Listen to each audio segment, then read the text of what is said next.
दोस्तों रिलायंस पावर की बात करें तो बहुत दिन के बाद आज 10% का अपर सर्किट लगा और आप देख सकते हो कि बहुत ही ज़बरदस्त वॉल्यूम में कामकाज हो रहा है।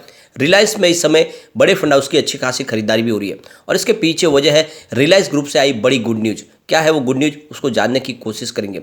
वैसे अगर आप देखें तो अनिल अंबानी जो एक समय राज करते थे स्टॉक मार्केट में, उनके जितनी भी कंपनियों के शेयर थे वो सारे के सारे 500 से लेकर 1000 के बीच में ट्रेड करते थे। वो इस समय बिल्कुल पैनी स्टॉक बन गए और बहुत ही ज़बरदस्त लोगों को लॉस भी हुआ। लेकिन निचले लेवल से आप देखें तो कुछ स्टॉक है जो कमाल कर रहे हैं। और वैसे अगर आप देखें तो रिलायंस पावर में मैंने आपको लगातार निवेश की सलाह दी हुई है। वैसे अगर आप देखें स्टॉक काफ़ी ज़्यादा गिर भी चुका ऊपर के लेवल से, लेकिन क्या ये इस समय गिरावट का फ़ायदा उठा के इस समय इन्वेस्टमेंट करना चाहिए? क्या आने वाले समय ये एक मल्टीबैगर बन सकता है? तो बहुत सारी बातें जिसको इस वीडियो के माध्यम से डिस्कस करेंगे और जानने की कोशिश करेंगे क्या आने वाले समय रिलायंस पावर 3 डिजिट में जा सकता है। तो सबसे जो पहली बात है ये है कि पैनी स्टॉक वही होते हैं जिसमें फंडामेंटल वीक होते हैं। तो इस समय आप देखें तो रिलायंस पावर के भी फंडामेंटल आपको वीक दिखाई देंगे, तो इन्वेस्टमेंट लिमिटेड ही करना चाहिए क्योंकि यहाँ पे रिस्क बहुत ज़्यादा है। लेकिन उसके बावजूद भी देखें तो स्टॉक इस समय उतना खराब नहीं जितने दूसरे पैनी स्टॉक होते हैं। इसमें कुछ बड़ी बातें हैं और बड़े म्यूचुअल फंड की खरीदारी भी हो रही है। इसका मतलब ये है कि स्टॉक में आने वाले समय तेजी का दौर शुरू हो सकता है। तो इन सारी बातों को समझेंगे इस वीडियो के माध्यम से और आगे की क्या रणनीति हो सकती है रिलायंस पावर की जानने की कोशिश करेंगे इस वीडियो के माध्यम से। लेकिन फ्रेंड उससे पहले अगर आप पहली बार हमारे चैनल पे आए तो चैनल को सब्सक्राइब कर दीजिए, एक बेल आइकॉन दबा दीजिए ताकि जब भी नया वीडियो बने पहला नोटिफिकेशन आपको मिले। वीडियो पसंद आए तो लाइक से जरूर कीजिए। चलो फ्रेंड्स वीडियो स्टार्ट करते हैं। मैं हूं आपका दोस्त एसबी दवे और हमारे अपने चैनल ऑनलाइन कमाई में आपका बहुत बहुत स्वागत है। अभी लगभग 1:30 बजे के आसपास का टाइम है। रिलायंस पावर की बात करें, स्टॉक की शुरुआत 9.85 पर हुई, यानी शुरुआत पॉजिटिव हुई।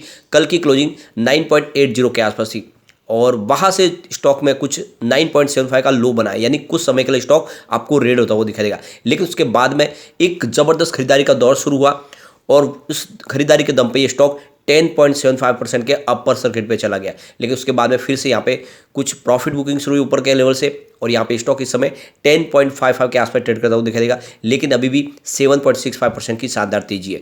तो ये काफ़ी दिन के बाद इसमें वॉल्यूम में ज़बरदस्त वृद्धि देखने को मिलेगी। आप ये देख सकते हो पिछले 1 महीने पहले इसका 2 करोड़ का वॉल्यूम था, 1 करोड़ की डिलीवरी उठाई गई थी। 1 वीक पहले देख सकते हो 3 करोड़ का वॉल्यूम था, 1 करोड़ की ही डिलीवरी उठाई गई थी। और कल भी 3 करोड़ का वॉल्यूम था, 1 करोड़ की ही डिलीवरी उठाई गई थी, यानी लगभग एक जैसे वॉल्यूम में ही कामकाज होता है। लेकिन आज वॉल्यूम में बहुत भारी उछाल हुआ, कई गुना। आप देख सकते हो 11 करोड़ का वॉल्यूम हो चुका है 1 बजे के आसपास और बाजार क्लोज होते ये वॉल्यूम और बढ़ेगा। पूरे बाजार में वॉल्यूम के मामले में आज रिलायंस पावर नंबर 2 पे आ गया और ये बहुत बड़ी कमाल की बात है स्टॉक के लिए। यहाँ पे आप देखें तो ये एक पैनी स्टॉक था कोविड काल में, 1.20 की प्राइस थी 20 मार्च 2020 को। और अगर आप मेरे रेगुलर वीडियो देख रहे होंगे तो आपको पता होगा उसी दौर में मैंने आपको ये सजेस्ट किया हुआ था रिलायंस पावर लगभग 2 रुपये के आसपास। और ये स्टॉक ने कमाल भी किया, बहुत ज़बरदस्त लोगों को रिटर्न दिया। जब इसमें वर्दे पार्टनर्स ने एक बड़ा इन्वेस्टमेंट की घोषणा की उनकी तरफ से, उसके बाद में स्टॉक 24 तक चला गया, बहुत ही ज़बरदस्त। और उसके बाद में इसमें काफ़ी ज़्यादा करेक्शन भी हो चुका है और ये आप देखिए तो इस समय एंट्री का मौका यहाँ पे बन रहा है। आप देख सकते हो 9.70 इसका 52 वीक का लो है जो रिसेंटली बना है, 25 इसका 52 हाई है। फिलहाल स्टॉक 10 के आसपास है तो एंट्री की जा सकती है। अब रिलायंस पावर की बात की, कंपनी फॉजिल फ्यूल्स और नॉन फॉजिल फ्यूल्स दोनों में ही काम करती है। यानी कंपनी का आप देखें तो हाइड्रो पावर प्रोजेक्ट भी है, थर्मल पावर प्रोजेक्ट भी है, इसके अलावा कोल बेस्ड पावर प्रोजेक्ट है, लेकिन इसके अलावा विंड और सोलर बेस्ड प्रोजेक्ट भी कंपनी कर रही है। यानी कंपनी ग्रीन एनर्जी के सेक्टर में भी सक्रिय है और इस सेक्टर में अब आने वाले समय एक बड़ी तेजी का दौर शुरू होने वाला है। अब वैसे रिलायंस अनिल अंबानी ग्रुप की जो तेजी बनी इसके पीछे वजह है कि जो रिलायंस कैपिटल का जो मामला है उसमें एक तेजी का दौर फिर शुरू हो गया है। क्योंकि आप देखें तो यहाँ पे देख सकते हो एनसीएलटी का जो फैसला है वो रिलायंस कैपिटल के लैंडर्स के हक में आया है। यहाँ पे देख सकते हो कि जो ऋणदाता है उनकी जो याचिका थी वो याचिका को यहाँ पे एनसीएलटी ने स्वीकार किया है और एनसीएलटी का जो आदेश था उस आदेश को खारिज कर दिया है। यानी आप देखें तो फिर से इसमें एक नई बोली की शुरुआत होगी, यानी जो ऊंची बोली लगाएगा उसी को रिलायंस कैपिटल का अधिकार मिलेगा।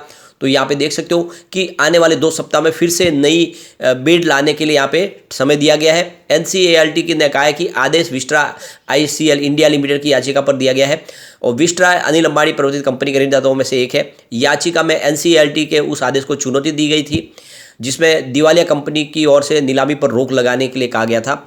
और रिलायंस कैपिटल के मामले में टोरेंट इन्वेस्टमेंट ने 8,640 करोड़ रुपीज़ की सबसे ऊंची बोली लगाई थी। हालांकि कंपनी के ऋणदाताओं ने समिति ने दूसरा चुनौती तंत्र चलाने का फैसला किया। उसके बाद हिंदुजा समूह की company IndusInd international holding limited ने संशोधित बोली जमा कराई है। यहाँ पे देख सकते हो कि फिर से इसकी नीलामी प्रक्रिया शुरू हो गई, लेकिन इस मामले के खिलाफ देखें तो मुंबई की पीठ में इस फैसले के खिलाफ वापस यहाँ पे याचिका लगाई गई है। तो इस फैसले के बाद देखें तो यहाँ पे अपर सर्किट का दौर शुरू हुआ है। अब यहाँ पे क्लीन एनर्जी को लेकर एक बड़ी अपडेट निकल के आ रही है। जैसे कि आपको पता ही होगा, रिलायंस पावर भी ग्रीन एनर्जी के सेक्टर में सक्रिय है, विंड और सोलर प्रोजेक्ट करती है कंपनी। और यहाँ पे देख सकते हो कि इंडिया ने अपना जो ग्रीन हाइड्रोजन मिशन लॉन्च किया, इसके तहत देखो इंडिया और जापान दोनों मिलके इस सेक्टर में तेजी से आगे बढ़ना सकते हैं। यानी आप देख सकते हो कि जो इंडिया के अंदर वो पोटेंशियल है कि ग्रीन हाइड्रोजन का ज़्यादा से ज़्यादा यहाँ पे प्रोडक्शन किया जा सकता है, और इस मौके का फायदा उठाने के लिए जापान भी इंडिया में इन्वेस्टमेंट करना चाहते हैं। तो दोनों जापान और इंडिया मिलकर अब इस सेक्टर में नई यहाँ पे कीर्तिमान स्थापित करेंगे। और दूसरी जो बड़ी अपडेट निकल के आ रही है, आने वाले समय में ग्रीन हाइड्रोजन के माध्यम से जो है आपको कार चलती हुई दिखाई देगी। यानी हाइड्रोजन फ्यूल के माध्यम से आपको जितनी कार है वो चलती हुई दिखाई देगी। जो पेट्रोल डीजल की जगह पे अब यहाँ पे आपको हाइड्रोजन बेस्ड कार चलती हुई दिखाई देगी। यानी ईवी व्हीकल के जगह पे भी आपको हाइड्रोजन का जो एक नया आपको एक यहाँ पे ऑप्शन दिखाई दे रहा है। और इसमें देखें तो बहुत सारी कंट्रीज है जो इसमें इंडिया में निवेश करना चाहती है। रिलायंस इंडस्ट्रीज में इसमें आप देखें तो बड़ा एक इन्वेस्टमेंट करने जा रही है। क्लीन एनर्जी के पोर्टफोलियो को मिल देखें तो विश्व की काफ़ी बड़ी जिसमें टोयोटा है, जो वर्ल्ड की लार्जेस्ट कार मेकर कंपनी है, वो भी इंडिया में हाइड्रोजन बेस्ड कार लॉन्च करने जा रही है। जापान की बहुत सारी कंपनियां जो इस समय इस सेक्टर में आगे बढ़ रही है। अशोक लीलैंड भी हाइड्रोजन बेस्ड पावर ट्रक बनाने जा रही है। तो कुल मिला के ये जो नया फ्यूल होगा ये इंडिया को बहुत तेज़ी से आगे लेके जाएगा, और इस सेक्टर की जितनी कंपनियां हैं वो भी उनको काफ़ी बेनिफिट मिलेगा। तो आप समझ सकते हो कि हाइड्रोजन का जो निर्माण होगा वो ग्रीन हाइड्रोजन के निर्माण के माध्यम से होगा, और उसके लिए ज़रूरी है कि विंड और सोलर पावर का इस्तेमाल किया जाए और उसके माध्यम से हाइड्रोजन बन सकती है। तो ये आप देख सकते हो जो सरकार ने ग्रीन हाइड्रोजन मिशन लॉन्च किया है, यह इंडिया को आत्मनिर्भर भारत के तहत पूरे विश्व में विश्व गुरु बनाएगा। और आप देख सकते हो कि इंडिया ने अपना सपना तय कर लिया, 2026 से इंडिया ग्रीन हाइड्रोजन को एक्सपोर्ट करेगा। तो ये समझ लीजिए कि ये दौर शुरू हो चुका है। ग्रीन एनर्जी के सेक्टर की जो छोटे छोटे पेनी स्टॉक के मल्टी बैगर बनने को तैयार हो चुके हैं। यहाँ पे जो सबसे बड़ी अपडेट है कि G20 प्रेसिडेंसी इस बार इंडिया के हाथ आई है, और इस मौके का फायदा उठाया जाएगा ग्रीन हाइड्रोजन मिशन को आगे लेके जाने के लिए। यानी इंडिया ने एक तरह से ठान लिया है कि पूरे विश्व में इंडिया का झंडा गाड़ना है ग्रीन हाइड्रोजन के माध्यम से। यानी जिस तरह से मिडिल ईस्ट कंट्री ने पेट्रोल और डीजल के दम पे अपने आप को बहुत ऊपर लाया, उसी तरह से इंडिया ग्रीन हाइड्रोजन के दम पे विश्व में सबसे ऊपर जा सकता है, और इस मौके का फायदा उठाने की पूरी तैयारी हो चुकी है। G20 में विश्व के काफ़ी देश जो यहाँ पे इन्वेस्टमेंट करेंगे उसकी पूरी की पूरी तैयारी कर ली गई है। तो कुल मिला के आप देख सकते हो कि आने वाला जो समय है वो ग्रीन हाइड्रोजन के नाम पर होगा।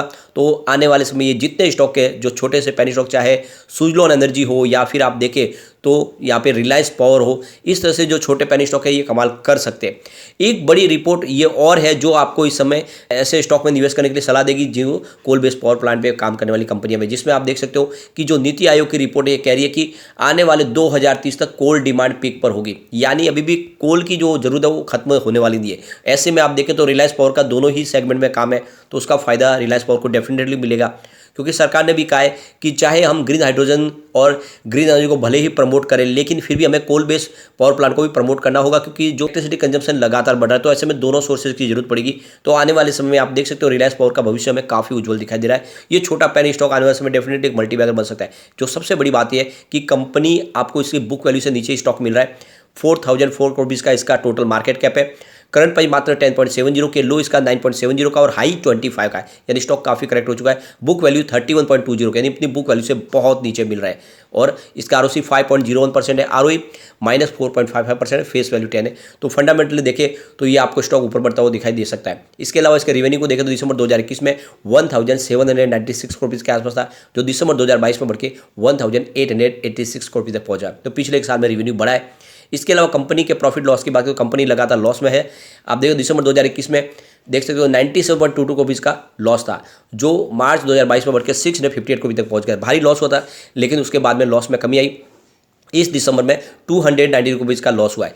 तो ये देख सकते हो कि पिछले क्वार्टर के मुकाबले, सेप्टेम्बर के मुकाबले लॉस थोड़ा सा कम हुआ है, और ईयर ऑन बेसिस पर लॉस जरूर बढ़ा है, लेकिन कुल मिला के कंपनी का धीरे धीरे लॉस कम होता हुआ दिखाई देगा। इसके अलावा देखें तो कंपनी की लाइबिलिटीज भी थोड़ी कम हो रही है। आप देख सकते हो मार्च 2021 में जहाँ पे 50,780 रुपीज़ के आसपास थी, वो मार्च में घट के 49,812 रुपीज़ के आसपास पहुंच गई, और सितंबर क्वार्टर में ये 49,790 रुपीज़ के आसपास पहुंच गई। तो ये एक अच्छी बात है कि कंपनी की लाइबिलिटीज लगातार कम हो रही है। इसके अलावा कंपनी के कैश फ्लो में वृद्धि हुई है।